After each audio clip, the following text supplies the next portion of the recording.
થાળી અંદર મૂકી દો. મધ્ય જો સમર્પયામિ. ફરી 5 વાર જમાડો. ઓમ રેમ પ્રાણાય નમઃ 5 વાર. ઓમ રેમ પ્રાણાય નમઃ. ઓમ રેમ પ્રાણાય નમઃ. ઓમ રેમ વ્યાનાય નમઃ. ઓમ ગાનાય નમઃ. ઓમ રેમ સમાનાય નમઃ. ઓમ રેમ પરબ્રહ્મને નમઃ. તંજમ જમીન પર પાણી મૂકી આપો. ઉદરા બોક્ષ હસ્ત પ્રક્ષાલ મુખ પ્રક્ષાલ જલ સમર્પયામિ. લોટાના પાણી ત્યાં ધોઈ નાખો. ઇતિ ગોવિંદ્યાસ્તમ પ્રક્ષાલ્ય.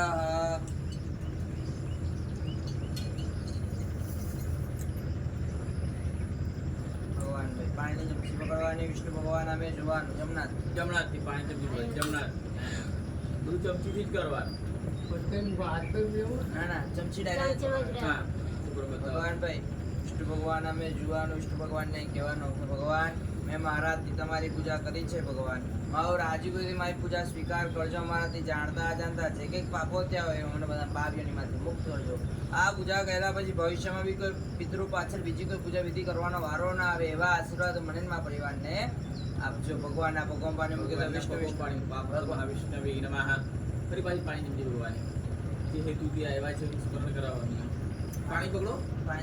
પાણી જે કારણથી તમે બેઠા હોય છે બરાબર. બધા અલગ અલગ કારણો થયા હોય બરાબર. તમને તમારું કારણ તમને ખબર જ છે. તો કરાય છે મારી પાસે. બરાબર છે ભગવાન ભાઈ. અમે પૂછતા નથી કારણ કે પૂછીએ તો ભાઈ મનમાં કોઈને ખોટું લાગી જાય બરાબર. એટલે ભગવાન ભાઈ તમારા જાત જ મનમાં કહેવાનું કે ભગવાન જો મોણાને કહેશો તો ખાલી શું કરશે એનું નિવેદન કરશે કે અથવા સંકોચન કરશે. બીજું કશું થાય નહીં. ભગવાનને કરો બધા કહેશો તેનો રસ્તો થશે. બોલે ના બોલ વિચારે ના બોલે તો ના વિચારે. ભગવાન વિષ્ણુ ભગવાનને કહેવાનું ભગવાન અમે જે હેતુ કરવા